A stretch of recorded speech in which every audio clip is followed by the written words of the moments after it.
அனைவருக்கும் வணக்கம். என் பேர் ஜானி. ஸோ கம்யூனிட்டி காலேஜ் ஹெட்டாக இருக்கிறேன். ஸோ இன்னைக்கு நான் எடுத்துக்கொண்ட புத்தகத்தின் பெயர் பார்த்தீங்க அப்படின்னா, சுவாமி விவேகானந்தா அவர்களின் winning formula to became A successful manager அப்படின்னு சொல்லிட்டு இந்த புத்தகம். ஸோ இந்த புத்தகத்தில் பார்த்தீங்கன்னா முழுக்க முழுக்க சுவாமி அவர்களுடைய வார்த்தைகளை வைத்து ஒரு ஃபார்முலாவாக கிரியேட் பண்ணி வச்சிருக்காங்க. ஸோ அதை தான் இன்னைக்கு நம்ம பார்க்க போகிறோம். ஸோ இந்த புத்தகத்தை எழுதியவர் யார் பார்த்தீங்கன்னா, ஏஆர்கே சர்மா என்பவர் தான். ஸோ இந்த சர்மா அவர்களை பற்றி பார்க்கும்போது பார்த்தீங்கன்னா, இவர் வந்து ஒரு மத்திய அரசு பணியில் இருக்கிறவர். இவரு கிளாஸ் 1 ஆபீசர் அப்படின்னு சொல்றாங்க.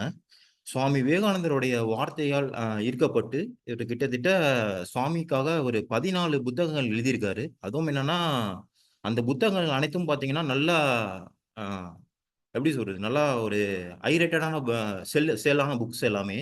ஸோ அதுல ஒரு புக் தான் நான் எடுத்து இன்னைக்கு நான் ரிவ்யூ பண்ண போறேன்.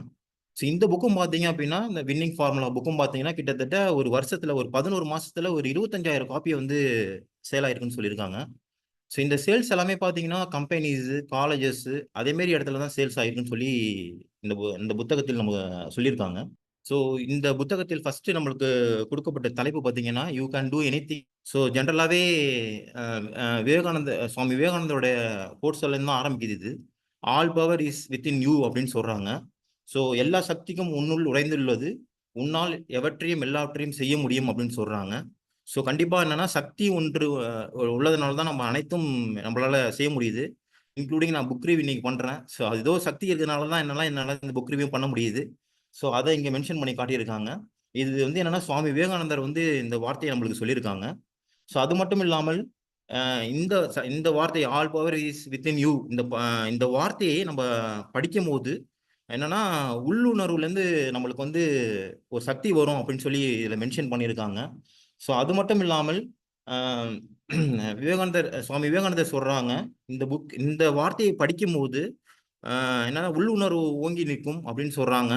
ஸோ அது மட்டும் இல்லாமல் இந்த வார்த்தையை நீங்க படிக்கும்போது திரும்பி அவங்க சொல்றது என்னன்னா, ஆஹ் யாரோ எனது கையை அசைத்து இவ்வாறு எழுதுகிறார்கள் என நான் உணர்கிறேன் அப்படின்னு சொல்றாங்க. ஸோ நல்ல ஒரு வார்த்தை இது. சுவாமி வந்து இதே மாரி சொல்லும்போது என்னன்னா, அவங்களே நல்லா ஆழ்ந்த ஒரு கருத்தோட தான் இந்த இந்த வேர்ட்ஸ நம்மளுக்கு குடுத்துருக்காங்க. இது ரொம்ப ஒரு பவர்ஃபுல்லான வேர்டு அப்படின்னு நான் ஃபீல் பண்றேன். ஸோ இந்த வார்த்தைய பொறுத்தவரைக்கும் பார்த்தீங்க அப்படின்னா, இது மேலோட்டமாக இந்த வார்த்தைய படிக்கும்போது பார்த்தீங்கன்னா, கண்டிப்பா எதுவுமே நம்மளுக்கு ரெக்கார்ட் ஆவாது. இத ஒரு டீப்பா நம்ப எடுத்து இந்த வார்த்தைய உச்சரிக்கும்போது தான் இதோட பவர் நம்மளுக்கு தெரியும். அத நான் ரியலைஸ் பண்ணியிருக்கேன் இந்த புக்க படிக்கும்போது. ஸோ அடுத்தது சொல்றாங்க இந்த புத்தகத்த பொறுத்தவரைக்கும், அ கணிதம் மற்றும் விஞ்ஞானம், அதாவது மேத்ஸ் அண்ட் சயன்டிஃபிக், அதாவது தொழில்நுட்பம் அப்படின்னு சொல்றாங்க. இது 2மே என்னன்னா, ஒரு அ அ நம்ம அன்றாட வாழ்வில் பயன்படுத்தும் ஒரு அ அ திங்ஸா இருக்குது. ஸோ அத விட நம்ம என்ன செய்றாங்கன்னா, சாமியோட வார்த்தையும் என்னன்னா அதே மாரி தான் இருக்கும் அப்படின்னு சொல்றாங்க. அ அ கணிதம் மற்றும் தொழில்நுட்பம், இதோடு சாமியோட வார்த்தைகளும் என்னன்னா, நம்ம அன்றாடவில் பயன்படுத்தும்போது, நம்ம நெறையா வாழ்க்கையில் அச்சீவ் பண்ணலாம் அப்படின்னு சொல்லி இந்த புத்தகம் நம்மளுக்கு எடுத்து உரைக்கிறது. ஸோ இதுல ஒரு எக்ஸாம்பிள் நம்மளுக்கு குடுத்திருக்காங்க. இத பார்த்தீங்க அப்படின்னா, பிரெஞ்ச் ஆ விருது பெற்ற பாடலாசிரியர். அவர் பேர் பார்த்தீங்க அப்படின்னா, ரோமன் ரோலண்ட் அப்படின்றவரு. சுவாமி விவேகானந்தர் வார்த்தைய பத்தி அழகாக எடுத்து சொல்லியிருக்கிறார். சாமியோட வார்த்தைய படிக்கும்போது, அவருக்கு வந்து ஒரு எலக்ட்ரிக் ஷாக் வந்து அடிக்கிற மாரி அவருக்கு ஃபீல் ஆனுச்சாம். ஏன்னா, அப்படி அந்த வார்த்தையில அந்த வேர்ட்ஸ்ல வந்து பார்த்தீங்கன்னா, ஒரு தாக்கத்தை ஏற்படுத்தி இருக்குது. அவரு ரியலைஸ் பண்ணியிருக்காரு. அது மாரி அவர் வார்த்தைய கேட்கும்போது பார்த்தீங்கன்னா, "கானல் மிகு சொற்கள் போல" அவருக்கு இருந்துச்சாம். அதாவது கேட்க கேட்க அவருக்கு இனிமையா இருந்துச்சாம். அது இன்னும் என்ன வேணும், என்ன வேணும் அப்படின்னு சொல்லிட்டு அவரு இந்த புக்ல குறிப்பிட்டிருக்காரு. ஸோ இந்த புக்க நம்மளுக்கு சொல்லியிருக்காங்க. அது மாரி இந்த புக்ல ஒரு 4 டைப் ஆஃப் பீப்பிள்ஸ் அங்க வந்து மென்ஷன் பண்ணியிருக்காங்க. ஸோ ஜெனரலாவே பார்த்தீங்கன்னா, ஒரு வேலை செய்யணும் அப்படின்னா, அதுக்கு நம்மளுக்கு என்னன்னா திறமையும் வேணும், திட்டமும் வேணும் அப்படின்னு சொல்றாங்க. ஸோ இது 2 மட்டுமே இருந்தா தான் நம்மளால அந்த ஒரு வொர்க்க கம்ப்ளீட்டா அச்சீவ் பண்ண முடியும் அப்படின்னு சொல்லியிருக்காங்க. ஸோ அதுக்கு வந்து என்ன செஞ்சிருக்காங்கன்னா, ஒரு 4 டைப் ஆஃப் பீப்பிள்ஸ வந்து இங்க என்ன செஞ்சிருக்காங்கன்னா, மென்ஷன் பண்ணியிருக்காங்க. ஸோ அதுதான் நம்மளுக்கு இந்த பிபிடி நம்மளுக்கு காட்டுகிறது. இதுல பார்த்தீங்கன்னா, ஃபர்ஸ்ட் வந்து என்னன்னா, லோ கமிட்மென்ட் அண்ட் லோ கம்பேட்டன்ஸ். அடுத்து ஹை கமிட்மென்ட் அண்ட் லோ கம்பேட்டன்ஸ். அடுத்தது பார்த்தீங்கன்னா, 3 ஒன் பார்த்தீங்கன்னா, லோ கமிட்மென்ட் அண்ட் ஹை கம்பேட்டன்ஸ். அடுத்து 4த் ஒன் பார்த்தீங்கன்னா, ஹை கமிட்மென்ட் அண்ட் ஹை கமிட்மெண்ட்ஸ்ன்னு சொல்றாங்க. சாரி, காம்படன்ஸ் சொல்றாங்க. ஸோ கமிட்மெண்ட் அப்படின்னா என்னன்னா ஈடுபாடு அப்படின்னு சொல்றாங்க. அடுத்து காம்படன்ஸ் அப்படின்னு பார்த்தீங்கன்னா திறமை அப்படின்னு சொல்றாங்க. ஸோ இதை வச்சுதான் என்னன்னா இந்த 4 டைப் ஆஃப் பீப்புள் என்ன செய்யறாங்க, மக்களை பிரிக்கிறாங்க. ஸோ ஜென்ரலாவே திறமை அப்படின்னு சொல்றோம். திறமை வேணும் அப்படின்னா என்னன்னா, சில செயலை புரியறதுக்கு நம்மளுக்கு என்ன வேணும்னா திறமை வேணும் அப்படின்னு சொல்றோம். ஸோ அதுக்கு அடிப்படை தேவைகள் என்னென்ன வேணும் அப்படின்னு சொல்லி இதில் மென்ஷன் பண்ணியிருக்காங்க இந்த புக்கில். ஸோ இதில் பார்த்தீங்கன்னா courage, faith, self respect, focus on mind, strength அப்படின்னு சொல்றாங்க. இதுக்கு என்னன்னா வீரம் வேணும்னு சொல்றாங்க, நம்பிக்கை வேணும்னு சொல்றாங்க, சுயமரியாதை வேணும்ன்றாங்க, மனதை ஒருங்கிணைத்தல் வேணும்ன்றாங்க, அடுத்து பலம் வேணும்ன்றாங்க. ஸோ இதுக்கு எல்லாத்துக்குமே பார்த்தீங்கன்னா ஃபார்முலாஸ் கொடுத்துருக்காங்க. இந்த ஃபார்முலான்னு சொல்றது ஒன்றும் கிடையாது. சுவாமி விவேகானந்தருடைய வேர்ட்ஸை தான் நம்மளுக்கு சொல்றாங்க. அது ஒன்னொன்னுத்துக்கு ஒரு ஒரு வார்த்தைகள் கொடுத்துருக்காங்க. அதை வச்சு நம்ம சக்சஸ்ஃபுல்லா கொண்டு வரலாம் அப்படின்னு சொல்லி சொல்றாங்க. இது எல்லாமே என்னன்னா திறமைக்கான கீவேர்ட்ஸ் அப்படின்னு சொல்றோம் நம்ம. ஸோ இது வந்து பார்த்தீங்கன்னா கமிட்மெண்ட்ஸ்க்கான கீவேர்ட்ஸ். அதுக்கு எகென்ஸ்டா ஃபார்முலாஸ் நம்மளுக்கு கொடுத்துருக்காங்க. இதை பொறுத்த வரைக்கும் பார்த்தீங்க அப்படின்னா early awakening, sense of responsibility, focus on execution of work, zeal, அடுத்து கமிட்மெண்ட் டு அதர்ஸ் அப்படின்னு சொல்றாங்க. தமிழ்ல சொல்லணும் அப்படின்னா இளமையில் விழித்தல், பொறுமையுடன் இருத்தல், செயலை கவனமாக முடித்தல், முயற்சி, மற்றவரை ஈடுபடுத்தல் அப்படின்னு சொல்றாங்க. இது எகென்ஸ்டா நம்மளுக்கு சுவாமி விவேகானந்தருடைய ஃபார்முலா நம்மளுக்கு கொடுத்துருக்காங்க இதுல. ஸோ நான் ஜென்ரலாக முன்னாடி சொன்ன மாதிரி ஒரு 4 டைப் ஆஃப் பீப்புள்ஸை நம்ம என்ன செஞ்சிருக்கோம் அப்படின்னா இதில் மென்ஷன் பண்ணியிருக்கோம். இவங்களை பற்றி மட்டும் கொஞ்சம் எலாபரேட்டாக பார்க்கலாம். இவங்க எந்த வகை சார்ந்தவர்கள், எப்படி இப்படி இருப்பாங்க, இவங்களோட குணாதிசயங்கள் எப்படி இருக்கும் அப்படின்னு சொல்லி நம்ம கொஞ்சம் இதை பார்க்கலாம். இதில் ஜென்ரலாக பார்க்கும்போது ஃபர்ஸ்ட் ஒன்று பார்த்துருந்தோம், low commitment and low competence பார்த்துருந்தோம். ஸோ இந்த வகையான மக்கள் எப்படி இருப்பாங்க அப்படின்னு பார்க்கும்போது இவங்க கிட்ட ஒரு நம்பி ஒரு பொறுப்பையும் ஒரு பொறுப்புடன் ஒரு ஒர்க்கை கொடுத்தோம் அப்படின்னா கண்டிப்பாக அவங்களால செய்ய முடியாது அப்படின்னு சொல்லி இந்த புத்தகம் நம்மளுக்கு வெளிப்படுத்துது. ஏன்னா அவங்களுக்கு வந்து என்னன்னா அந்த ஈடுபாடும் திறமையும் அது ரொம்ப கம்மியா இருக்கும் அப்படின்னு சொல்றாங்க. ஸோ இவங்களை நம்ம எப்படி இதை மாற்றணும் அப்படின்றத இந்த புத்தகம் அதையும் நம்மளுக்கு கொடுத்துருக்காங்க. இவங்களை தொடர்ந்து நம்ம என்ன செய்யணும் அப்படின்னா கண்காணித்தல், அதை மானிட்டரிங் பண்றோம்னு சொல்றாங்க. இவங்களுக்கு அறிவுரை கூறணும்னு சொல்றாங்க. ஸோ அடுத்தது அவங்க என்ன தப்பையோ திருத்தங்கள் கொடுக்கணும் அப்படின்னு சொல்றாங்க. ஸோ இதே மாரி அவங்களை திருத்தணும் அப்படின்னா இவங்க சேஞ்சஸ் ஆகும்னு சொல்றாங்க. ஸோ இல்லைன்னா இவங்க என்ன செஞ்சிருவாங்க அப்படின்னா ஒரு கம்பெனியை ஒரு கீழ் நோக்கி எடுத்துட்டு போயிடுவாங்க அப்படின்னு சொல்றாங்க. கண்டிப்பா ஜென்ரலாகவே நம்மளுக்கே தெரியும். ஒரு ஒரு திறமையும் ஒரு ஈடுபாடும் இல்லைன்னா ஒரு ஒர்க்கை நம்மளால பண்ண முடியாது. ஏன்னா அந்த ஒர்க்கை பொறுத்த வரைக்கும் பார்த்தீங்கன்னா பண்ணியிருக்காங்க. இது ஒரு எக்ஸாம்பிளாவும் சொல்லியிருக்காங்க. என்னன்னா இவங்க இந்த டைப் ஆஃப் பீப்புள்ஸ் எப்படி இருப்பாங்கன்னா நிறமற்று மனமற்ற என்னது மனமற்ற மலர்கள் போல் இருப்பார்கள் அப்படின்னு சொல்றாங்க. அதாவது கலரா இருக்க மாட்டாங்க. லைக் வந்து அடுத்தது பார்த்தீங்கன்னா வாசனை இருக்காது. அதே போல மலர் அதாவது ஃப்ளவரா இருப்பான் அப்படின்னு சொல்றாங்க. 2வது விஷயம் பார்க்கும்போது பார்த்தீங்கன்னா high commitment and low competence அப்படின்னு சொல்றாங்க. ஸோ இது டைப் ஆஃப் பீப்புள்ஸ் பார்த்தீங்க அப்படின்னா நல்லா கடினமாக உழைக்கக்கூடியவர்கள்னு சொல்றாங்க. ஸோ என்னன்னா இரவு பகல் பாராமல் என்ன செய்வாங்கன்னா ஈடுபாடோடு நல்லா உழைப்பாங்க அப்படின்னு சொல்றாங்க. ஆனா இவங்களுக்கு பார்த்தீங்கன்னா அந்த திறமையை பொறுத்த வரைக்கும் பார்த்தீங்கன்னா ரொம்ப கம்மியா இருக்குன்னு சொல்றாங்க. திறமையால இவங்க என்ன செய்வாங்கன்னா அவங்க கோட்டை விட்டுருவாங்க அப்படின்னு சொல்றாங்க. இந்த புத்தகத்தை நம்மளுக்கு சொல்லியிருக்காங்க. ஸோ அப்படி சொல்லும்போது இவங்களுக்கு எப்படி இவங்க முன்னேறலாம் நெக்ஸ்ட் படி அப்படின்ற போது இவங்களுக்கு அந்த சாமர்த்தியமும் திறமையான பயிற்சியும் இவங்களுக்கு கொடுத்தால் இவங்க என்ன செய்வாங்கன்னா நெக்ஸ்ட் லெவலுக்கு வருவாங்க அப்படின்னு சொல்றாங்க. ஸோ இவங்களுக்கு ஒரு எக்ஸாம்பிள் சொல்லியிருக்காங்க. ஸோ நான் அந்த பிபிடியில் கூட போட்டிருப்பேன், பூ போட்டிருப்பேன். இதில் பார்த்தீங்கன்னா மல்லிகை பூ இவங்க சொல்றாங்க. மல்லிகை பூ பொறுத்த வரைக்கும் பார்த்தீங்கன்னா நிறமற்று இருக்கும், ஆனால் வாசனை அதிகமாக இருக்கும் அப்படின்னு சொல்றாங்க. அதுக்கு சமம் அப்படின்னு சொல்றாங்க இவ்வளவு இந்த மக்களை போன்றவர்கள். 3வது லோ கமிட்மெண்ட் ஹை காம்படன்ஸ் சொல்றோம். ஸோ இந்த மாரி மக்கள் எப்படி பீப்புள்ஸ் எப்படி இருப்பாங்க பார்த்தீங்கன்னா மிகவும் அற்புதமான புத்திசாலி மிகுந்த இருப்பாங்கன்னு சொல்றாங்க.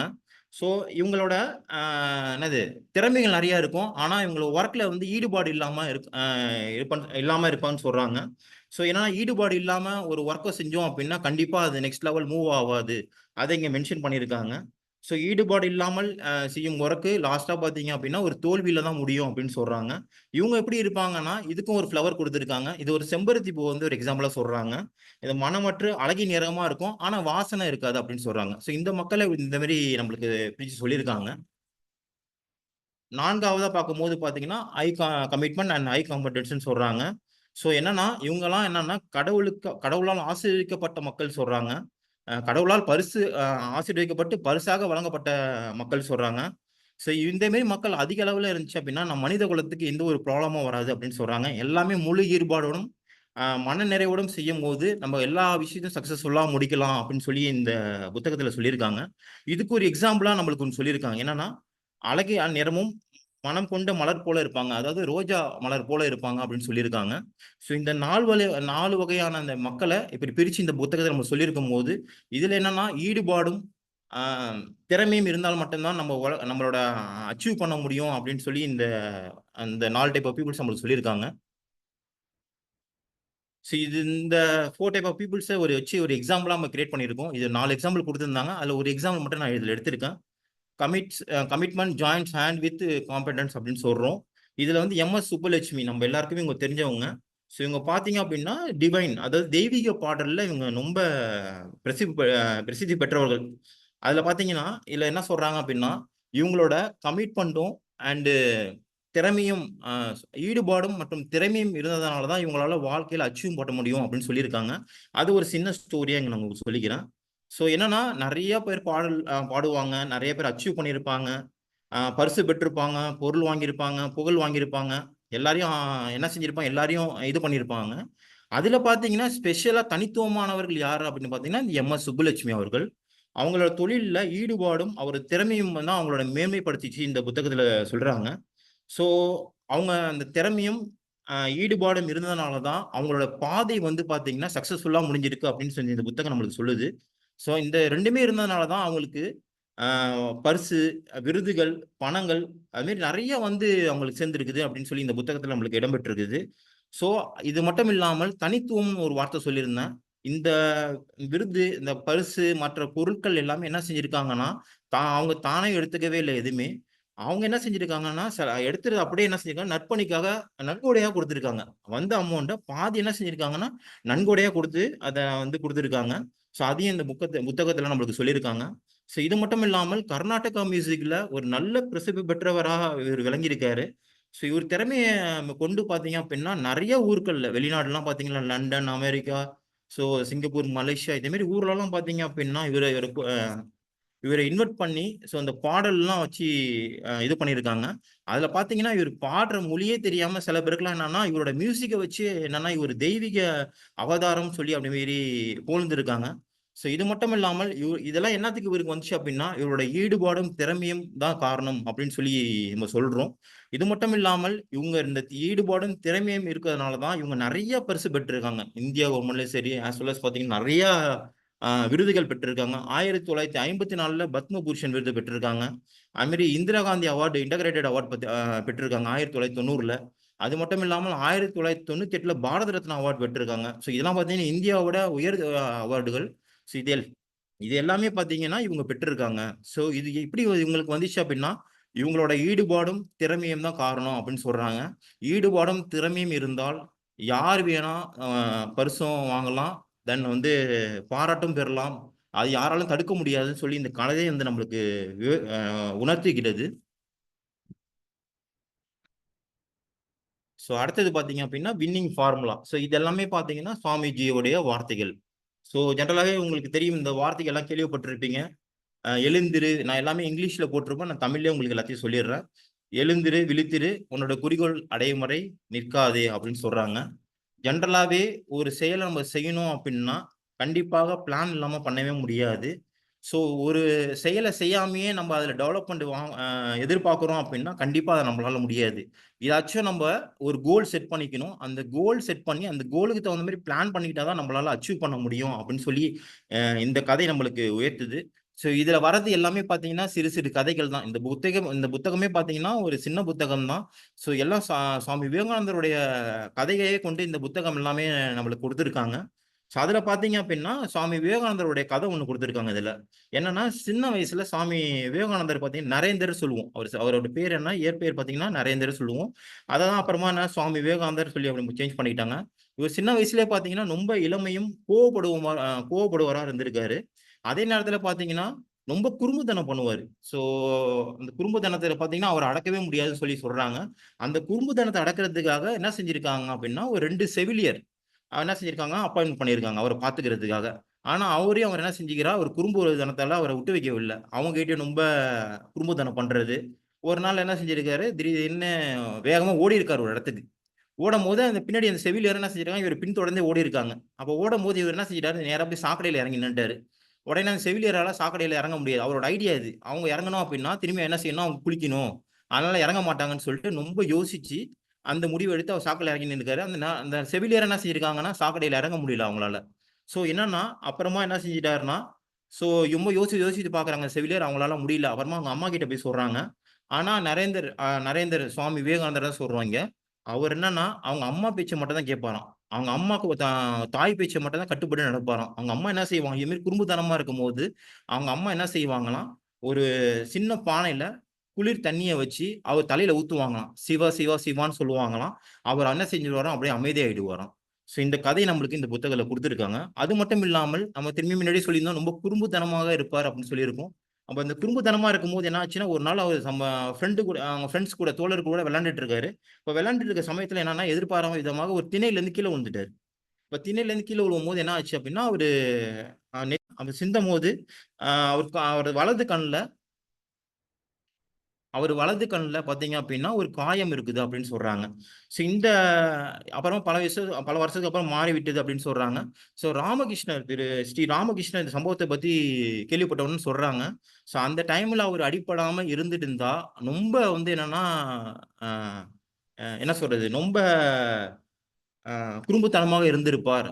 அப்ப அவருக்கு வந்து என்னன்னா, இந்த அடிபட்டதுனால தான் அவர் கொஞ்சம் திருந்தி நம்மளுக்கு வந்து இதே மாரி வார்த்தைகளை போதித்து இருக்கிறார் என்பது இந்த கதை மூலம் சொல்லிக்கிறோம் அதுல. அதனால தான் என்ன செய்றாங்கன்னா, எழுந்திரு, விழித்திரு, உன்னுடைய குறிக்கோளை அடையும் வரை நிற்காதே அப்படின்னு சொல்லி நமக்கு இந்த கதை மூலியமாக நம்மளுக்கு இது சொல்லுது.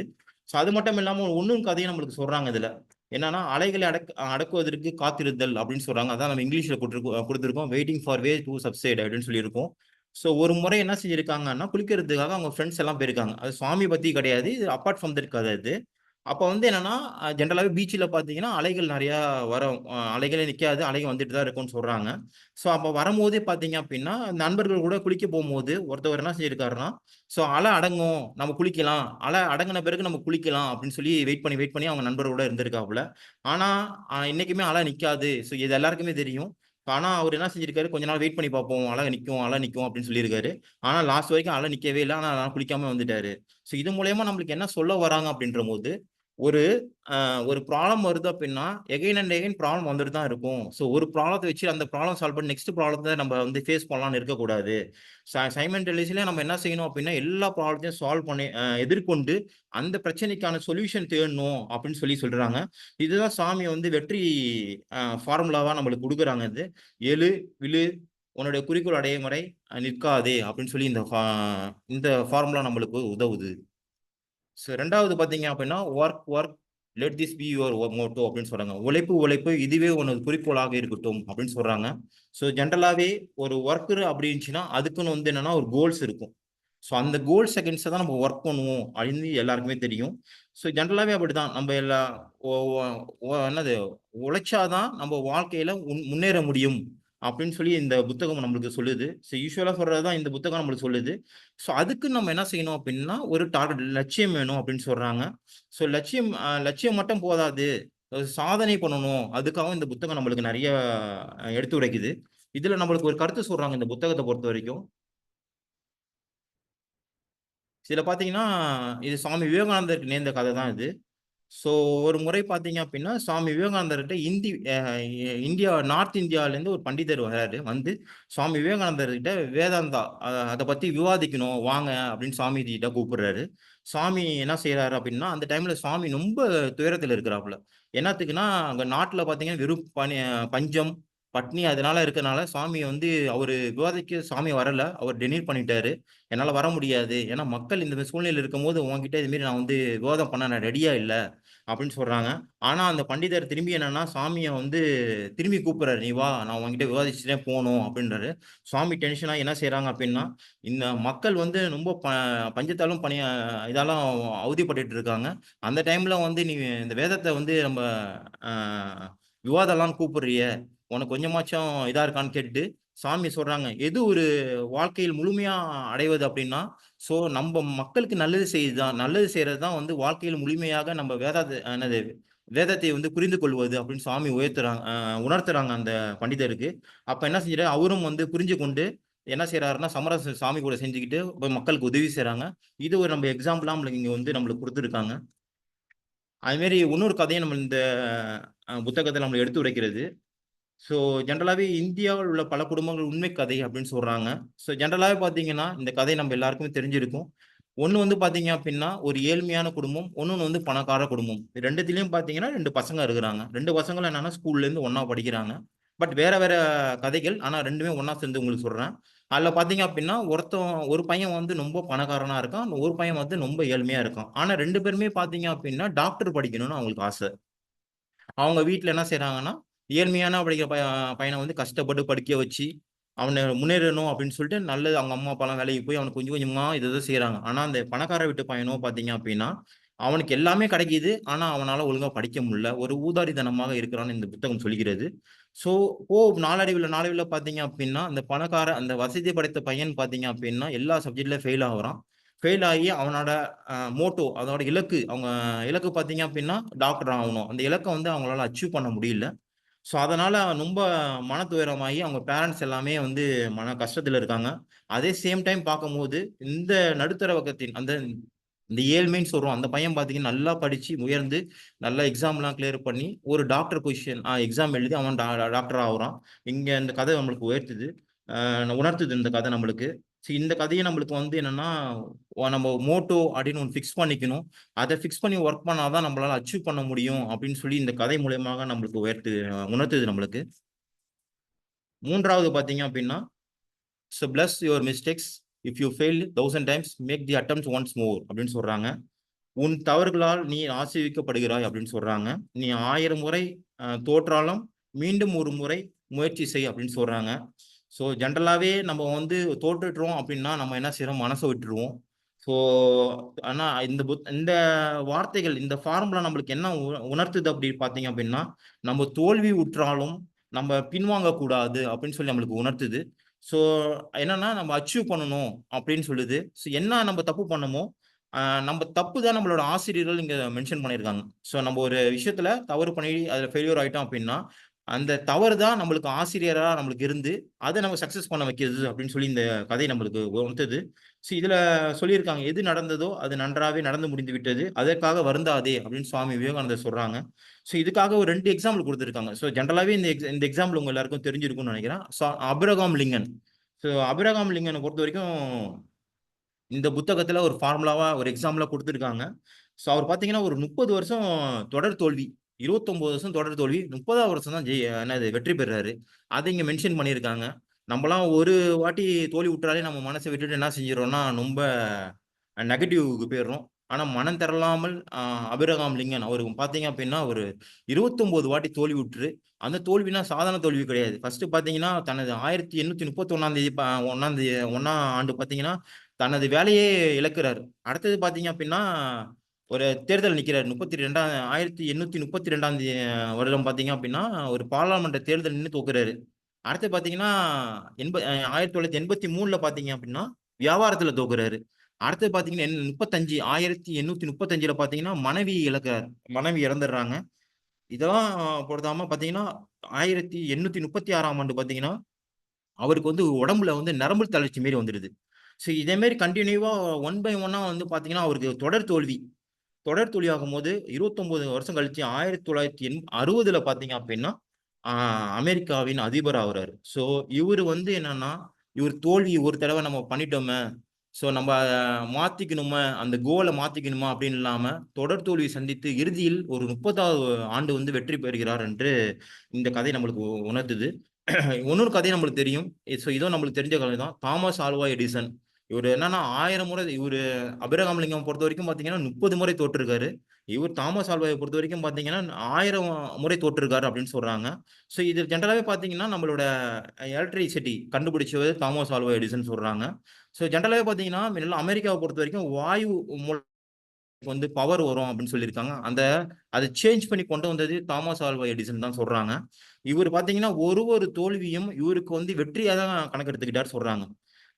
என்னன்னா 1000 தோல்விகளும் இவருக்கு வெற்றியாக சாதமாக்கி கொண்டு இறுதியில் வெற்றி பெற்றார் என்று இந்த புத்தகம் நம்மளுக்கு கூறுகிறது. ஸோ இந்த கதை மூலியமாக நம்ம என்னன்னா, நம்ம ஒரு வாட்டி தோல்வி கண்டுட்டோம் அப்படின்னா தோல்விடக்கூடாது. ஸோ எகைன் அண்ட் எகைன் நம்ம வந்து முயற்சி செய்யணும். அதான் நம்ம கோல்ஸ்ன்னு ஒண்ணு இருக்குது. அத அச்சீவ் பண்ற வரைக்கும் நம்ம என்ன செய்யணும் அப்படின்னா, நம்ம போராடிக் கொண்டே இருக்க வேண்டும். இறுதியில் கண்டிப்பாக வெற்றி அடைவோம் என்று இந்த கதை நம்மளுக்கு உணர்த்துது. 3வது பார்த்தீங்கன்னா, stop running, face the brutes அப்படின்னு சொல்றாங்க. பயந்து ஓடாதே சவாலை எதிர்கொள் அப்படின்னு சொல்றாங்க. ஸோ ஜென்ரலாவே வந்து வீரத்த பத்தி பேசும்போது நம்மளுக்கு ஃபர்ஸ்ட் ஃபர்ஸ்ட் யாரு நம்மளுக்கு முன்னுதாரணமா இருக்குது பார்த்தீங்கன்னா, சுவாமி விவேகானந்தர் தான். அவருக்கு என்னன்னா, ஒரு வீரத்தின் அவதாரம் அப்படின்னு சொல்றாங்க இந்த புத்தகத்துல வந்துட்டு. கண்டிப்பாவே நம்மளும் நெறைய புத்தகம்லாம் படிச்சிருக்கோம் சுவாமி விவேகானந்தர பொறுத்தவரைக்கும் பத்தி. இதில பார்த்தீங்கன்னா அப்படின்னா, அவருக்கு பயம்ன்றது ஒண்ணுமே கிடையாது அப்படின்னு சொல்றாங்க. எது இருந்தாலும் லைஃப்ல ஃபேஸ் பண்ணலாம் அப்படின்னு சொல்லி அவரு வாழ்க்கையில நெறையா ஃபேஸ் பண்ணியிருக்காரு. அதுல ஒரு சம்பவத்த தான் இங்க நம்மளுக்கு இங்க சொல்லியிருக்காங்க. என்ன பார்த்தீங்க அப்படின்னா, ஒரு நாள் வந்து வாரணாசி அந்த இடத்துல பார்த்தீங்கன்னா, ஒரு இளமை படத்துல லைக் வந்து அங்க சுற்றிக் கொண்டிருந்த காலம் அது. அப்ப பார்த்தீங்கன்னா, சுவாமி ஒரு லைஃப்ல நடந்த சம்பவம் இது.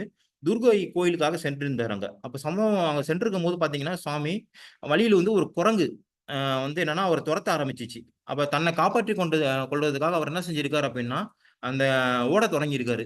அப்போ ஓடும்போது பார்த்தீங்க அப்படின்னா, அந்த குரங்கும் ஓட, இவரும் ஓடியிருக்கு. அப்ப திடீர்னு ஒரு முதியவர் வந்து என்ன செஞ்சிருக்காரு, "ஓடாத, பயப்படாத, அதை எதிர்த்து நில்லு" அப்படின்னு சொல்லியிருக்காரு.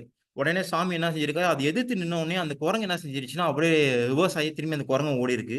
இந்த புத்தகம் சொல்லுது. ஸோ இது என்னன்னா, "துன்பத்தையும், அபாயத்தையும் கண்டு துவண்டக்கூடாது" அப்படின்னு சொல்லியிருக்காங்க. ஏன்னா சாமி அந்த டைம்ல வந்து அந்த குரங்க வந்து அந்த பயந்து அந்த குரங்க விரட்டாம இருந்ததுன்னா, கண்டிப்பா அந்த குரங்கு வந்து அவர அட்டாக் பண்ணியிருக்கும். ஸோ அந்த டைம்ல அவரு வந்து என்ன மனசை திடப்படுத்திக்கிட்டு, என்னது பயமே இல்லாமல் அந்த டைம் அந்த குரங்க பயம் என்ற இந்த விஷயம் அவருக்கு மறந்து போனதுனால தான், ஸோ அந்த விஷயம் நம்மளுக்கு அவர் எக்ஸாம்பிளா சொல்லியிருக்காங்க. இத எங்க சொல்லியிருக்காருன்னா, சுவாமி விவேகானந்தரே எங்க சொல்லியிருக்காங்க அப்படின்னு பார்த்தீங்கன்னா, நியூயார்க்ல ஒரு நிகழ்ச்சியில போது சொல்லியிருக்காங்க. ஸோ பயத்தை எதிர்கொள், துணிச்சலை எதிர் அ ம் பயங்கரத்தை எதிர்கொள், அடுத்து துணிச்சலையும் எதிர்கொள். ஸோ நம்ம வாழ்க்கையில சக்சஸ் ஆகலாம் அப்படின்னு சொல்லி இந்த கதை நம்மளுக்கு உணர்த்துது. ஸோ அடுத்த ஃபார்முலா பார்த்தீங்க அப்படின்னா, faith faith faith in your self அப்படின்னு சொல்றாங்க. நம்பிக்கை, நம்பிக்கை, நம்பிக்கை. அ அப்படின்னு சொல்லி இந்த கதை நம்மளுக்கு சொல்றாங்க. ஸோ இதில பார்த்தீங்கன்னா, நான் ஜென்ரலாவே எல்லாருக்கும் தெரியும். அ நம்பிக்கை இல்லன்னா நம்மளால லைஃப்ல வந்து இது பண்ண முடியாது. சக்சஸ் ஆக முடியாது. ஒரு விஷயம் நம்ம சொல்றோம் அப்படின்னா, ஸ்டார்ட்டிங்கே வந்து நெகட்டிவா பேசக்கூடாது. ஸோ நம்பிக்கை இருந்தா மட்டும் தான் நம்ம வாழ்க்கையில அச்சீவ் பண்ண முடியும் அப்படின்னு சொல்லி சொல்லி இந்த கதை நம்மளுக்கு உணர்த்துறாங்க. ஸோ என்னன்னா, இதில ஒரு சுவாமி விவேகானந்தரே சொல்றாங்க. என்னன்னா, "நீ என்னவாய் நினைக்கிறையோ அது அதாவே இரு" அப்படின்னு சொல்றாங்க. அதுமாரி நீ பலவீனமாக இருந்தால், நீ பலவீனமா தான் இருப்ப. நீ ஸ்ட்ராங்கா இருந்தா அப்படின்னா, நீ ஸ்ட்ராங்கா தான் இருப்ப. ஸோ அப்பன்னா நீ புனிதமாக இருந்தால், நீ புனிதமாக இருப்ப. இன்னொன்னுத்துக்கு சொல்றாங்க. ஸோ என்னன்னா, நம்பிக்கையோட இருந்தா தான் எல்லாத்தையும் நம்ம அச்சீவ் பண்ண முடியும் அப்படின்ற இந்த வார்த்தை, இந்த ஃபார்முலா நம்மளுக்கு உணர்த்துது. இது மட்டும் இல்லாமல், துணிவுடன் எதிர்கொள்ள வேண்டும் அப்படின்றும் இந்த புத்தகம் நம்மளுக்கு குடுத்திருக்காங்க. இதுக்கு ஒரு எக்ஸாம்பிள் குடுத்திருக்காங்க நம்மளுக்கு. என்னன்னா, கல்பனா சாவ்லா அவங்களுக்கு எல்லாமே தெரியும். கல்பனா சாவ்லா உங்களுக்கு எல்லாருக்கும் தெரியும். அவங்களோட கதைய தான் இங்க நம்மளுக்கு சொல்லியிருக்காங்க. ஜெனரலா பார்த்தீங்க அப்படின்னா, அவங்க ஹரியானா மாநிலத்தில பிறந்தவங்க அவங்க. சிறு வயதிலே பார்த்தீங்கன்னா, அவங்களுக்கு வந்து இந்த மாரி ஏரோ நாட்டிக்கல் அது மாரி போய் இந்த ஸ்பேஸ்ல வந்து நம்ம அச்சீவ் பண்ணணும் அப்படின்னு அவங்களோட கோலா இருந்துச்சு. பட் ஆனா அதுக்கு பல எதிர்ப்புகள். அதில பார்த்தீங்க அப்படின்னா, அவங்க படிச்சாங்க. படிச்சுட்டு என்ன ஏரோநாட்டிக்கல் இன்ஜினியரிங் ஜாயின் பண்ணாங்க. ஆனா அவங்க வீட்ல, அவங்க ஆசிரியர்கள், அவங்க ரிலேட்டிவ்ஸ் எல்லாமே என்ன பண்ணாங்க அப்படின்னா, "நீ இதெல்லாம் படிக்கக்கூடாது. ஏரோநாட்டிக்கல்லாம் நீ படிக்கக்கூடாது. ஆனா நீ என்னன்னா லைக் வந்து மெக்கானிக்கல் படி, இல்லன்னா எலக்ட்ரிக்கல் படி" அப்படின்னு சொல்லியிருக்காங்க. ஆனா எல்லாத்தையும் அவங்க ஸ்கிப் பண்ணிட்டு, அவங்க கோல் ஒண்ணு ஃபிக்ஸ் பண்ணி வச்சிருந்தாங்க. அந்த கோல் படி தான் அவங்க என்ன செஞ்சிருந்தாங்க அப்படின்னா, அந்த லட்சிய பயணத்தை அடைஞ்சாங்க அப்படின்னு சொல்றாங்க. அது மட்டும் இல்லாமல் அவங்க பார்த்தீங்க அப்படின்னா, அந்த நெறைய மிஷன்ல ஒர்க் பண்ணியிருக்காங்க. மிஷன்னா என்னன்னா, அந்த ரோபோ லைக் வந்து இந்த விண்வெளியில நெறைய ஒர்க் பண்ணியிருக்காங்க. அதையும் இங்க மென்ஷன் பண்ணியிருக்காங்க இதுல. ஸோ இதுல பார்த்தீங்க அப்டின்னா, ஆ ஸ்பேஸ் ஷட்டில் மிஷன் எஸ்டிஎஸ் அப்டின்னு சொல்லி அந்த இது குடுத்துருக்காங்க. அவங்க ஒர்க் பண்ண அந்த இது ஸ்பேஸ் குடுத்துருக்காங்க 87. அதுல பார்த்தீங்க அப்டின்னா 15 நாளு, 16 ஹவர்ஸ் 34 மினிட்ஸ் வந்து அந்த இத அ ஒர்க் பண்ணியிருக்காங்க. மிஷன்ல லைக் வந்து அந்த மிஷன்ல கலந்துக்கிட்டு அவங்க அச்சீவ் பண்ணியிருக்காங்க. கிட்டத்தட்ட பார்த்தீங்க அப்டின்னா, ஒரு 6.5 மில்லியன் மைல்ஸ் கிட்ட அவங்க வந்து ஆர்பிட்டை சுத்தி ஒர்க் பண்ணியிருக்காங்க அப்படின்னு சொல்லியிருக்காங்க. ஸோ இது மூலியமா, இந்த கதை மூலியமா நம்மளுக்கு என்ன சொல்லுது அப்படின்னா, அவங்க அந்த சிறு வயசுலயே நம்பிக்கையா இருந்தனால தான் அவங்களால பல தடைகள் எல்லாத்தையும் தகர்த்துட்டு அவங்களால அச்சீவ் பண்ணியிருக்காங்க அப்படின்னு சொல்லுது. அதனால தான் அவங்க இறுதியாக பார்த்தீங்க அப்படின்னா ஸ்பேஸ்ல போய் ஒர்க் பண்ணி அச்சீவ் பண்ணியிருக்காங்க அப்படின்னு சொல்லி இந்த கதை மூலியமா நம்மளுக்கு சொல்றாங்க. ஸோ அனதர் ஒன் பார்த்தீங்க அப்படின்னா இதுவும் சுவாமியோடைய கதைகள் தான். Full attention and no tension அப்படின்னு சொல்றாங்க. ஸோ என்னன்னா முழு கவனம் கொள், ஆனால் இறுக்கமா இராதே அப்படின்னு சொல்றாங்க. ஜென்ரலாவே ஒரு செயலை நம்ம செய்யணும் அப்படின்னா முழு கவனத்தோட தான் செய்யணும் அப்படின்னு சொல்றாங்க. ஸோ முழு கவனம் அப்படின்னா என்னன்னா, ஸோ அது என்னன்னா கவனம் என்ன கவனம் வந்து டிவியேஷன் சிதறாமல், என்ன அந்த கோல்னு சொல்றோம். அந்த கோலுக்கு கரெக்ட்டா நம்ம அந்த பிளான் பண்ணியிருப்போம். அதுபடி போகணும்னு சொல்றாங்க. நெறைய தடைகள் வரும். அந்த தடைகள்லாம் தகர்த்துட்டு தான் நம்ம போணும் அப்படின்னு சொல்லி இந்த இது நம்மளுக்கு உணர்த்துது. ஸோ இது மட்டும் இல்லாமல் ஒரு செயலை செய்யும்போது நம்ம என்ன செய்யணும் அப்படின்னா, நம்ம வெளிய சொல்லக்கூடாது அப்படின்னு சொல்றாங்க. இந்த புத்தகத்துல சொல்றாங்க. நான் இந்த விஷயம் பண்ண போறேன். நம்ம ஒரு விஷயம் பண்ண போறோம் அப்படின்னா 10 பேர்ட்ட சொல்லிடுவோம், ஸ்டேட்டஸ் போடுவோம், மத்த விஷயம்லாம் பண்ணுவோம். பட் அதெல்லாம் பண்ணக்கூடாது. எல்லாம் ரகசியமா முடிச்சுட்டு இறுதியாக சொல்லுங்க அப்படின்னு சொல்லி இந்த கதை நம்மளுக்கு சொல்றாங்க. ஸோ இந்த கதைக்கு ஒரு எக்ஸாம்பிள் குடுத்திருக்காங்க. என்னன்னா power of attention and power of memory அப்படின்னு சொல்றாங்க. கவனத்தின் சக்தி அப்படின்னு சொல்றாங்க. ஞாபகத்தின் சக்தின்னு சொல்றாங்க. ஜென்ரலாவே பார்த்தீங்கன்னா, இது வந்து சுவாமி விவேகானந்தர் நடந்த வாழ்க்கையில் நடந்த விஷயம் அப்படின்னு சொல்றாங்க. ஸோ பவர் ஆஃப் அட்டென்ஷன் அப்படின்றபோது என்னன்னா, சுவாமி விவேகானந்தர் என்ன செஞ்சாங்க அப்படின்னா, புத்தகம் படிக்கிறதுல ரொம்ப பிரியமா இருப்பாங்க அப்படின்னு சொல்லி நம்மளுக்கு சொல்றாங்க. அதுல பார்த்தீங்க அப்படின்னா, ஒரு நாள் அவர் வந்து மீரட் என்ற ஊருக்கு தன் நண்பர்கள் சகோதரர் வீட்டுக்கு போறாரு. அப்போ போம்போது பார்த்தீங்கன்னா, அங்க ஒரு லைப்ரரி இருக்குது. அந்த லைப்ரரி பார்த்தீங்கன்னா, எப்போ பார்த்தாலும் அவர் படிக்கிற பழக்கம் உண்டு. அந்த என்ன செய்வாருன்னா, அதுவும் எஸ்பெஷலி பார்த்தீங்கன்னா, அ ஜான் லூபர்ட் அப்படின்னு சொல்ற புத்தகத்த தான் என்ன செய்வார், அவரோட நெறையா வெர்ஷன் புக் இருக்குது. அத தான் அவர் படிப்பாராம். என்ன செய்வாராம், காலைல புக் எடுத்துட்டு போவாராம். அடுத்த நாள் வந்து புத்தகத்த குடுத்துருவாராம். ஆனா, அந்த நூலகருக்கு வந்து ஒரு டவுட்டாம். லைப்ரரியனுக்கு வந்து ஒரே டவுட்டா இருந்துச்சாம். இவர் என்ன இவ்வளோ பெரிய புத்தகத்த எடுத்துட்டு போறாரா? பெரிய டவுட் படிக்கிறாரா? இல்ல சும்மா நம்மள ஆ லைக் வந்து அட்ராக்ட் பண்றதுக்காக நினைக்கிறாரா? அப்படின்னு சொல்லிட்டு என்ன செஞ்சிருக்காப்புல, அவருக்கு ஒரு நினைப்பு இந்த லைப்ரரியனுக்கு. ஆனா சுவாமிஜி என்ன செஞ்சிருக்காங்க, எல்லா புத்தகத்தையும் வந்து என்னன்னா, ஃபுல் அட்டென்ஷனோட படிச்சிருக்காங்க. ஒரு நாள் வந்து என்னன்னா, சுவாமிஜியே நேரா அவர்கிட்ட வந்து, "ஸோ உங்களுக்கு என்ன இந்த புத்தகம் நான் எடுத்துட்டு போறேன்னா, அந்த புத்தகத்தில டவுட் இருந்தா கேளுங்க" அப்படின்னு சொல்லி கேட்டிருக்காரு. அந்த லைப்ரரியன் வந்து பல கொஸ்டின்ஸ் கேட்டிருக்காரு. எல்லா கொஸ்டினுக்கும் அசராம ஆன்ஸர் பண்ணியிருக்காரு. ஸோ அதனால என்ன செய்தான், அந்த அந்த லைப்ரரி வந்து வியப்பில் ஆழ்ந்து, இந்த நூலகர் வந்து வியப்பில் ஆழ்ந்து, ஸோ எப்படிப்பட்ட கவனம் உங்களுக்கு இருந்திருக்கு அப்படின்னு சொல்லி இந்த கதை நம்மளுக்கு உணர்த்துது. அதுமாரி இந்த ஞாபக சக்தி, த பவர் ஆஃப் மெமரி அதுவும் என்னன்னா, சுவாமி விவேகானந்தருக்கு அதிகம் அப்படின்னு சொல்றாங்க. ஸோ என்ன இத ஒரு கதை மூலியமா நம்மளுக்கு எடுத்து உரைக்கிறாங்க. என்னன்னா, அது எகைன் அப்படிதான். சாமிக்கு வந்து என்னன்னா, புத்தகம் படிக்கிறது ரொம்ப பழக்கம் உண்டு. அதிலும் பார்த்தீங்கன்னா, புத்தகம் படிக்கிறது ரொம்ப அழகாக படிப்பாரு அப்படின்னு சொல்றாங்க. ஆமா, கேந்திர மன்னன் ஒருத்தர் என்ன செஞ்சிருக்காரு, அவர் புத்தகத்த படிக்கிறத பார்த்து ரொம்ப வியந்து போயிருக்காரு. அவரு வியந்து போனதுனால, இவரு எப்படி இந்த புத்தகத்தலாம் இப்படி அழகா மெமரியா படிக்கிறாரு அப்படின்றபோது, ஒரு சிறு குழந்தை போல படிக்கணும் அப்படின்னு சொல்லி இந்த புத்தகம் நம்மளுக்கு சொல்லுது. எடுத்த உடனே நம்ம ஃபர்ஸ்ட் லெட்டர ரீட் பண்ணணும். அடுத்து 2வது லெட்டர ரீட் பண்ணணும். அடுத்து சென்டென்ஸா நம்ம ரீட் பண்ணும்போது, நம்ம ஆழ் மனசுல பதிஞ்சு, ஆ என்னன்னா அந்த நம்ம சீக்கிரமா அந்த புத்தகத்த படிக்கலாம் அப்படின்னு சொல்றாங்க. ஸோ அந்த புத்தகம் பார்த்தீங்க அப்படின்னா, சரசர உடனே இமிடியேட்டா படிச்சு எல்லாத்தையும் மெமரி வச்சுக்கிட்டு அந்த மன்னனுக்கு வந்து எல்லாத்தையும் எக்ஸ்பிளைன் பண்றாராம். அந்த மன்னன் வந்து ரொம்ப வியப்பில ஆழ்ந்து போயி, ஆ சுவாமி கிட்ட வந்து அந்த விஷயத்த ஷேர் பண்ணியிருக்காரு. ஸோ இந்த கதை நம்மளுக்கு சொல்லுது.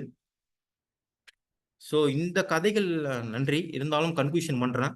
ஸோ இந்த கதைகள் மூலமாக நாம் கற்றுக்கொள்ள வேண்டிய விஷயம் என்னவென்றால், ஈடுபாடும், திறமையும் இருந்தால் அனைத்தையும் சாதிக்க முடியும் அப்படின்னு சொல்லி என்னோட இத முடிக்கிறேன். ஸோ இன்னொன்னு எக்ஸாம்பிளா சொல்லிக்கிறேன். ஈடுபாடு, திறமை அப்படின்றபோது என்னோட இது இது புக் ரிவ்யூ பொறுத்தவரைக்கும் என்னன்னா, ரொம்ப டிலே ஆனுச்சு. ஜானகிராமன் சார் என்ன செஞ்சாரு அப்படின்னா, ரொம்ப ஈடுபாடா இருந்து, அவரு திறமைய யூஸ் பண்ணி என்ன செஞ்சுட்டாரு அப்படின்னா, என்ன இந்த புக் ரிவ்யூ பண்ண வச்சாரு. ஸோ இதுவும் ஒரு ஸ்பெஷல் இதுதான் இது. இது மூலியமா ஷேர் பண்ணிக்கிறேன். Thank you.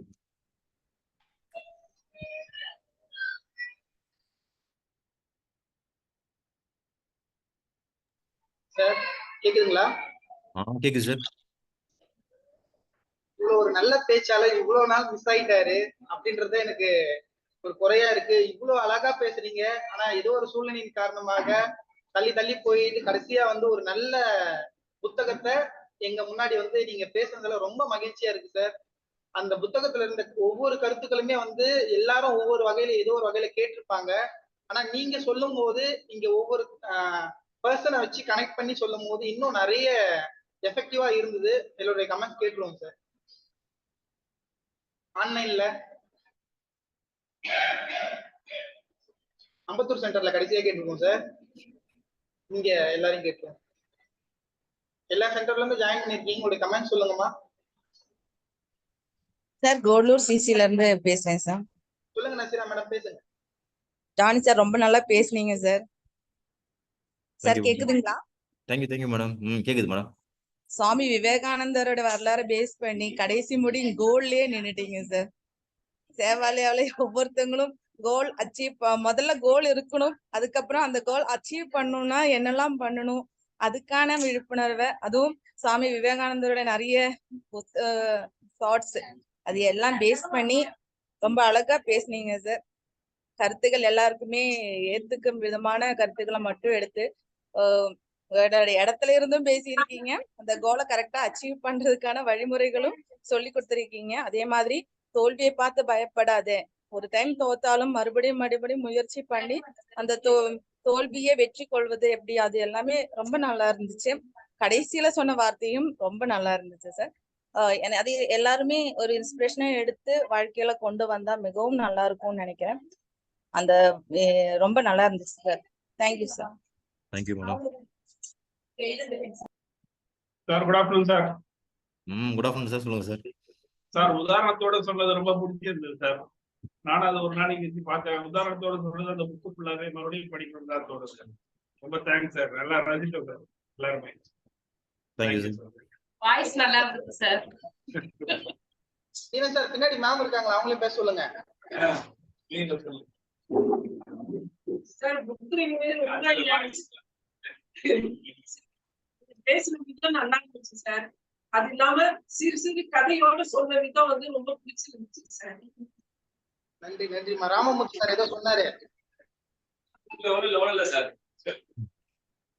சார் பேசுறது ரொம்ப சந்தோஷம். Thank you sir. தேங்க்யூ.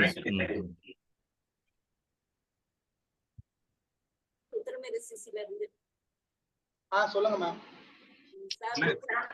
பண்ணிருந்தீங்க.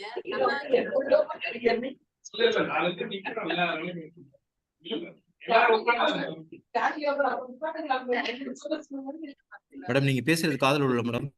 இல்ல சார், பட்டின பக்கத்துல மியூட் பண்ணல, அதனால புக் ரிவ்யூ நல்லா இருந்ததுங்க சார். விவேகானந்தருடைய புக்கு பொதுவாவே அவருடைய கண்டென்ட், அவருடைய ஸ்பீச் எல்லாமே நல்லா இருக்கும். நல்ல ஒரு பவர்ஃபுல்லான ஒரு மனுஷன் தான் அவரு. இருந்தாலுமே அவர் வந்து நிறைய எதனா ஒரு விஷயம் சாதிக்கணும் அப்படின்னாக்கா அது முயற்சி ரொம்ப முக்கியம் அப்படின்னு சொல்லிட்டு, அதே மாதிரி கோல்ஸ் இப்போ வந்து அப்ரைசல் போயிட்டு இருக்குது. எல்லாருக்குமே கோல்ஸ் வந்து ரொம்ப முக்கியமா, ரொம்ப தீவிரமா பார்த்துட்டு இருக்கோம். எல்லாரும் அவங்களுடைய கோல்ஸ் கரெக்டா பண்ணியிருக்கோமா அப்படின்னு சொல்லிட்டு போயிட்டு இருக்கிற இந்த சமயத்துல இது ஒரு நல்ல ஒரு இதுவா இருந்தது. புக் ரிவ்யூ பொதுவாவே நீங்க நல்லா பண்ணியிருக்கீங்க sir. Thank you. Thank you madam.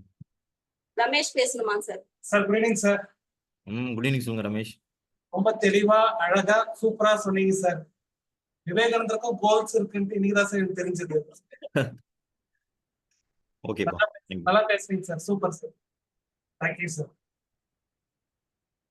கப்பல்தான் sir.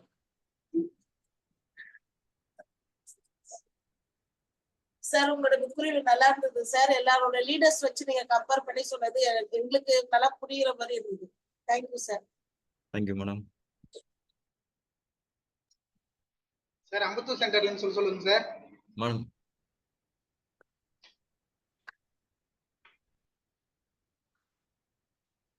Radha வராங்க. சொல்லுங்க சார். சார் உங்களோட புக் ரிவ்யூல வந்து நீங்க பேசுற ஒவ்வொரு எக்ஸாம்பிளுமே கொஞ்சம் எக்ஸைட்டடா இருந்தது சார். இப்ப நம்மளோட கோல் ஒண்ணு அச்சீவ் பண்ணணும் அப்படின்னா நமக்குமே கோல் கொடுத்துருக்காங்க சேவாலயாவில. சோ நம்மள திறமையும் ஈடுபாடு இருந்தவன் நம்மளோட கோல் அச்சீவ் பண்ண முடியுங்கிறது இதுல இருந்து தெரிஞ்சுக்கிட்டேங்க sir. Thank you sir. Thank you madam. Radha madam மட்டும் தான் இருக்காங்களா சார் அங்க? ஆமா sir. Okay. Deepashree leave. Sir நான் கசோலம் ஜெயலட்சுமி பேசுறேன் சார். சொல்லுங்க மேடம். நான் எதெல்லாம் எக்ஸாம்பிளா சொல்லணும்னு நினைச்சேன்னா அது எல்லாருமே சொல்லிட்டாங்க சார்.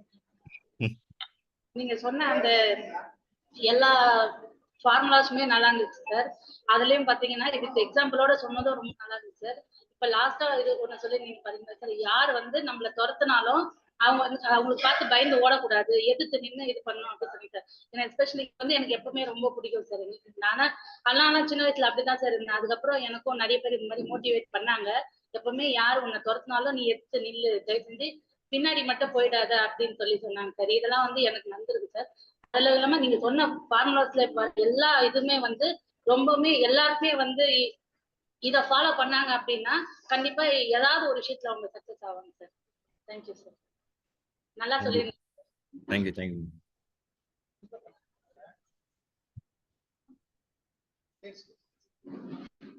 Good evening sir. கஸ்வா சென்டர்ல இருந்து ஜான்சி பேசுறேன். நீங்க பேசின வின்னிங் ஃபார்முலாஸ் அந்த புக்ல வந்து நிறைய விஷயங்கள் சொன்னீங்க. கேரக்டர்ஸ் பத்தியும் டைப்ஸ் ஆஃப் பீப்புள் பத்தியும் சொன்னீங்க. அதுல எனக்கு பிடிச்சது வந்து பிளஸ் ஃபார் யுவர் மிஸ்டேக் அப்படின்னு சொல்லியிருந்தீங்க. தவறுகள் மூலியமா நாம ஆசீர்வதிக்கப்படலாம் அப்படின்னும், அதுக்கப்புறமா வந்து நிறைய முறை எத்தனை முறை தோல்வி அடைஞ்சாலும் ஏதாவது ஒரு முறை கண்டிப்பா நாம வெற்றி அடையலாம் அப்படின்னும், அதுக்காக வந்து தாமஸ் ஆல்வா எடிசனை வந்து ஒரு உதாரணமா சொன்னீங்க. அது ரொம்ப எனக்கு பிடிச்சிருந்தது. ரொம்ப நல்லா பேசுறீங்க sir. Thank you. Thank you ma'am.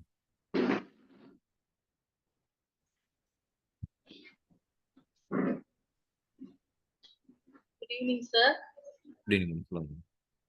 Grahalakshmi பேசுறேன் சார். ரொம்ப நல்லா சொல்லியிருந்தீங்க சார். தோல்வி எப்பயுமே கவுண்டு போகக்கூடாது, நிமிர்ந்து இருக்கணும் அப்படின்னு சொன்னீங்க சார்.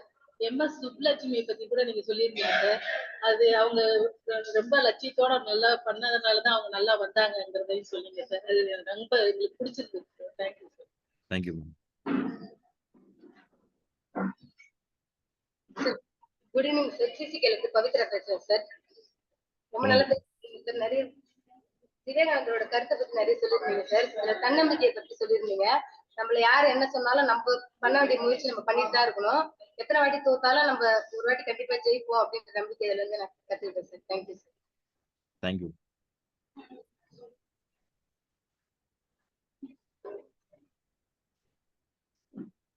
சார் அப்புறம் ஸ்கூல்ல இருந்து spoken English teacher Gajalakshmi ma'am பேசுறாங்க. Comment. Good evening all. Sir winning formulas நிறைய ஃபார்முலாஸ் சொல்லியிருந்தீங்க. ரொம்ப நல்லா இருந்தது. அதுல எனக்கு பிடிச்சது வந்து bless your mistakes, if you fail 1000 times make attempts one more சொல்றது உண்மையாலுமே வின்னிங் ஃபார்முலா தான் சார். 1000 times ஃபெயில் ஆனாலும் நம்ம மறுபடியும் ஒரு அட்டெம்ப்ட் பண்ணணும் அப்படின்ட்டு எல்லாரும் இனிஷியேட் பண்ணிருக்கீங்க. Thank you sir. Thank you ma'am. அடுத்தது ஹைஸ்கூல்ல இருந்து பிரசாத் சார் வராருங்க சார். சார் வணக்கம் சார். வணக்கம் சார் சொல்லுங்க. சார் நீங்க வந்து இந்த ஆப்ரகாம் லிங்கன் வந்து 30 வருஷம் வந்து தேர்தல்ல ஜெயிக்காம தோத்தாரு. அதுக்கப்புறம் 30 வருஷத்துக்கு அப்புறம் வந்து ஜெயிச்சாரு. அது சொல்லும் போது கொஞ்சம் மோட்டிவேஷனா இருந்தது. அதே மாதிரி நம்ம தாமஸ் ஆல்வா எடிசன் வந்து ஆல்ரெடி நம்ம கேட்ட விஷயம் 1000 முறை தோத்தாரு. அதுக்கப்புறம் வந்து வின் பண்ணி காட்டினா இருந்தது. நல்லா மோட்டிவேஷனா இருக்கு sir. Thank you sir. Thank you sir. ஹைஸ்கூல்ல இருந்து இங்கிலீஷ் டீச்சர் நவீன் அவருடைய கமெண்ட் சொல்றாரு சார். கமெண்ட்ஸ் குவியுது சார்.